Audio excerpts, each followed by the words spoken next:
जय जय रघुवीर समर्थ. बघा, समर्थ म्हणतात की ज्यावेळेस आयुष्यातून चारी बाजूनी संकट येतात, आपल्याला काय करावं, कुठं जावं, कोणाला काय विचारावं हे काहीही समजत नाही, त्यावेळेस समर्थ म्हणतात त्या भगवंताचं आपल्याला अंतःकरणातून नामस्मरण करता आलं पाहिजे, चिंतन करता आलं पाहिजे, त्या भगवंताची आपल्याला आठवण काढता आली पाहिजे, असं समर्थांनी आपल्याला ते सांगितलं.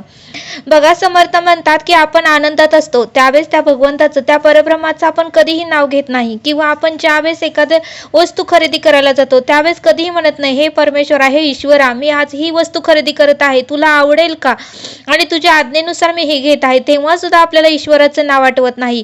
आणि ज्यावेळेस आपण हॉटेलमध्ये एखाद्या पार्टीला जेवायला जातो त्यावेळेस सुद्धा आपण भगवंताला बोलवत नाही की हे भगवंता ईश्वरा, तुझ्या कृपेने आज मला जेवण मिळत आहे, तू ही जेवायला ये, असं स्मरण करत नाही. पण ज्यावेळेस आपण संकटात असतो, ज्यावेळेस आपल्याला त्रास होतो, ज्यावेळेस चहूबाजूने संकट येतं, ज्यावेळेस काही निर्णय कुठला घ्यावा हेही समजत नाही, कुठे जावं हेही कळत नाही, सगळे काही दरवाजे बंद झाल्यासारखे वाटतात, त्यावेळेस मात्र आपण भगवंताशिवाय आपला दुसरा कुठलाच मार्ग आपल्याला दिसत नाही आणि भगवंत एकच आपल्याला या मार्गातून सोडवतो, म्हणून आपण अंतःकरणातून नामस्मरण करतो. म्हणून समर्थ म्हणतात की आनंदातही त्या भगवंताचं स्मरण करा आणि दुःखातही त्या भगवंताचं स्मरण करा, असं समर्थांनी आपल्याला इथे सांगितलं. आणि बघा, समर्थ आपल्याला सुंदर बोध सांगतात. समर्थ म्हणतात की एका गावामध्ये एक गरीब असं कुटुंब राहत होतं. नवरा बायको होते, त्यांना 2 मुलं होती. आणि बघा, त्यांनी असंच एक छोटासा व्यवसाय सुरू करायचं ठरवलं आणि त्यांनी एका ठिकाणी असा गाळा भाड्याने घेतला आणि त्यांनी एक 2.5-3 लाख रुपये घालून त्यांनी असं कापड खरेदी केले. सगळं काही म्हणजे ड्रेस, जे काही साड्या, मुलांचे ड्रेस, हे सगळं काही त्यांनी विक्रीसाठी त्या दुकानामध्ये ठेवलं. आणि बघा, माणसाच्या आयुष्यामध्ये वेळ, काळ, संकट कधी येतील हे सांगू शकत नाही. आणि कालांतराने असं झालं की त्यांच्या आयुष्यामध्ये चारी बाजूने संकट आलं आणि त्यावेळेस त्यांना काय करावं कळेना. त्यावेळेस त्यांना वाटू लागलं की आता आत्महत्येशिवाय आपल्याला पर्याय नाही. पण तरीही बघा, म्हणले समर्थ, त्यांनी लोन काढलं होतं, लोनवर त्यांनी गाळा भाड्याने घेतला, सगळं काही माल खरेदी केला, घरात मुलांचं शिक्षण, घर, संसार, हे सर्व काही त्यांचं चालू होतं, घर ही भाड्यानं होतं. आणि मग मात्र कालांतराने त्यांचा व्यवसाय काही चालेना आणि व्यवसायामध्ये असा काही प्रसंग आला की पूर्णपणे त्यांचा तो व्यवसाय लॉसमध्ये गेला. मग आता करायचं तर काय, कारण लोनचे हप्ते तर भरावे लागणार, व्याज पण द्यावं लागणार आणि जे काही त्यांच्याकडे होतं नव्हतं ते सर्व काही त्यांनी सोनं वगैरे विकून ते काही हप्ते भरत होते. पण अशा तऱ्हेने पूर्णपणे हप्ते भरले नसल्यामुळे व्याजावर व्याज असं वाढत गेलं आणि मग त्यांना काय करावं काहीच कळेना, कुठे जावं, कुणाला विचारावं आणि आपण जीवन संपवलं तर आपल्या लहान मुलांचं काय व्हायचं हेही त्यांना चिंता लागली. आणि मग मात्र त्यांना काहीच कळेना, 2 टाईमच्या जेवणाची सुद्धा त्यांना अडचण येऊ लागली, कसं करायचं, कसं भागवायचं हे त्यांना काहीच कळेना.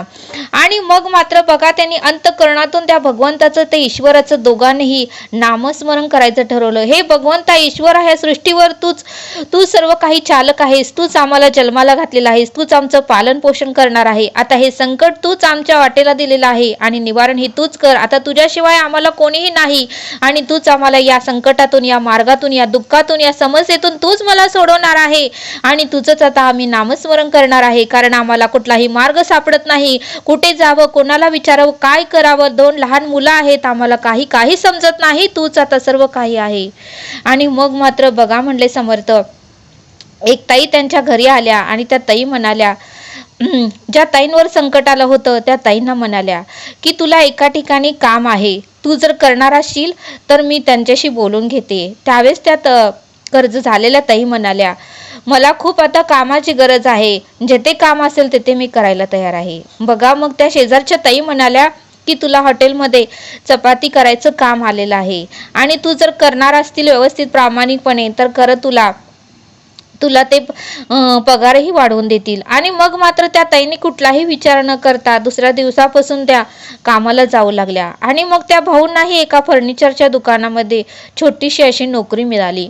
आणि बघा, असं करत जवळजवळ एक 4-5 वर्षाचा कालावधी गेला आणि मग मात्र त्यांनी घरामध्ये थोडंसं कमी आणून सवरून हे लोकांचे त्यांनी जे काही हप्ते होते, जे काही कर्ज होतं ते हळू करत फेडलं. कारण पत्नीचा जो पैसा पगाराचा येत होता ते घरात खर्च करत होते आणि ते भाऊ जे फर्निचरच्या दुकानामध्ये कामाला गेले होते त्यांचा पगार होता ते जे काही लोन होतं, कर्जाचे हप्ते होते ते फेडत होते. आणि बघा अशा तऱ्हेने कालांतराने 5-6 वर्षाचा कालावधी गेल्यानंतर त्यांचं जे काही लोन होतं, कर्ज होतं ते पूर्णपणे नील झालं. आणि मग मात्र त्यांनी नोकरीही करायची ठरवली आणि हळूहळू तोच व्यवसाय म्हणजे कपड्यांचा व्यवसाय त्यांनी घरामध्ये चालू केला. थोडंसं आणायचे तेवढंच विकायचे आणि परत थोडं आणायचे, असं करत करत त्यांनी नोकरी पण चालू केली आणि व्यवसाय पण चालू केला. आणि मग मात्र कालांतराने त्यांना त्याच्यामध्ये थोडा फायदा होऊ लागला.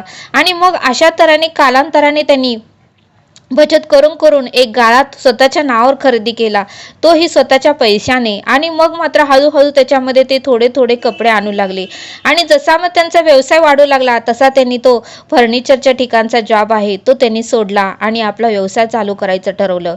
आणि मग मात्र जसजसा व्यवसाय वाढू लागला तसतसं त्यांच्या पत्नीनेही हॉटेलच्या तिथली चपाती बनवायचा जो नोकरी होती तीही तिने सोडली. कारण त्यांच्या दुकानामध्ये भरपूर गिऱ्हाईक येऊ लागलं आणि दोघांची गरज होती. कारण कपडे म्हटल्यावर सर्व काही दाखवावं लागतं, माणसांची गरज असते. आणि मग मात्र दोघंही मुलांचं बघायचे, त्यांना शाळेला पोहोचवायचे आणि मग मात्र तो व्यवसाय त्यांनी दोघांनीही चालू करायचं ठरवलं. आणि अशा तऱ्हेने कालांतराने त्यांचं जे काही बाजूने संकट आलं होतं, जे काही कर्ज होतं, देणकऱ्यांचं देणं होतं ते सर्व काही नील केलं. आणि मग मात्र त्यांच्या आयुष्यामध्ये सुख, समाधान आणि शांती प्राप्त झाली. का तर त्यांनी भगवंताचं अंतःकरणातून नामस्मरण केलं, चिंतन केलं, स्मरण केलं, भगवंताची आठवण काढली. आणि मग मात्र ते जे काही संकट होतं ते पूर्णपणे निवारण झालं. आणि मग मात्र त्यांच्या आयुष्यामध्ये सुख आणि शांती येऊ लागली. आणि बघा म्हणले त्या भाऊंना तरीही वाईट वाटू लागलं की माझ्या आयुष्यामध्ये मी प्रामाणिकपणे आयुष्य जगत आहे, मी कोणाची चोरी केली नाही, मी कोणाचाही पैसा फसवणूक करून घेतला नाही, मग माझ्या आयुष्यामध्ये एवढं संकट का आलं? आणि मी आतापर्यंत उत्तमाचं वागलो, मी आई वडिलांची सेवा केली, कोणाचं लुबाडलं नाही, उत्तमाचे सगळ्यांशी वागलो, कोणाचा अपमान केला नाही, अहंकार केला नाही, मत्सर केला नाही, द्वेष केला नाही, माझ्या आयुष्यात हे संकट का आलं? म्हणून त्यांनी एका विद्वान ब्राह्मणाशी त्यांनी हा प्रश्न विचारला. त्यावेळेस मात्र त्या ब्राह्मणाने त्यांना सांगितलं की अरे म्हटले तू गेल्या जन्मी तुझ्या जे भावाची हिश्श्याची शेती होती तीही तूच घेतली होती. कोर्ट कचऱ्या करून भांडणं करून तू त्या भावाचे जे काही हिश्श्याचं आलं होती शेती तीही तूच हिरावून घेतलीस. आणि मग मात्र तुझ्या भावाला खूप मानसिक त्रास झाला, खूप त्याला वेदना झाल्या. तू जेवढं 5 वर्षात एवढ्या वेदना सहन केल्या तेवढ्या वेदना त्याने सहन केल्या होत्या. त्याचं जे हक्काचं होतं ते तू हिरावून घेतलं होतं आणि त्यामुळे तो सुखशांतीने त्याचा मृत्यू झाला नाही, त्याने तुला तळतळ दिला. आणि तोच तळतळ तू या जन्मी फेडण्यासाठी तुला हा सगळं काही त्रास झालेला आहे. म्हणून कोणाचंही काहीही लुबाडून घ्यायचं नाही, आपल्या कष्टाने आपण खायचं. भले आपण उशिरा श्रीमंत होऊ पण कष्टानेच आपण झालं पाहिजे. इतरांचं घेऊन, इतरांचं लुबाडून आपल्याला कधीही ते पचत नाही. कुठे ना कुठेतरी जातं, आजारपणात जातं, त्रास तर होतो, कर्ज तर होतं, काही ना काहीतरी देणं तर लागतं. म्हणून या सृष्टीचा नियम आहे, आपण जे करल ते फेडावंच लागतं. उजव्या हाताने केलं तर डाव्या हाताने फेडावं लागतं. म्हणूनच समर्थ म्हणतात की पेरलं ते उगवलंय. सृष्टीचा आणि परब्रह्माचा तो नियमच आहे. आणि त्यावेळेस मात्र त्या भाऊंना कळालं आणि त्यांनी ठरवलं की इथून पुढं कष्टाचीच भाकरी खायची, प्रामाणिकपणेच आपण कष्ट करायचं.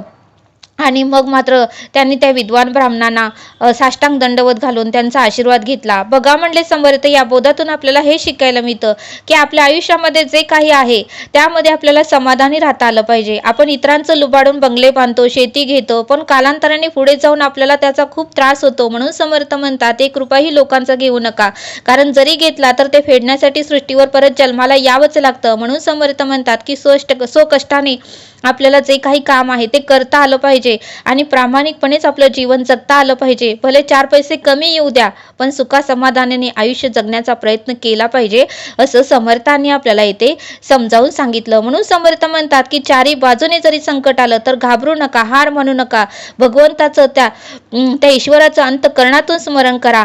बघा म्हणले समर्थ, मार्ग हा निघत असतो, मार्ग मार्ग फक्त निघत असतो. आपल्याला फक्त त्या वेळेमध्ये त्या काळामध्ये शांत राहून उत्तमाचा विचार करून उत्तमाचा निर्णय आपल्याला घेता आलं पाहिजे, असं समर्थांनी आपल्याला या बोधातून समजावून सांगितलं. तरी आता आपण येथेच थांबूया. धन्यवाद. जय सद्गुरू.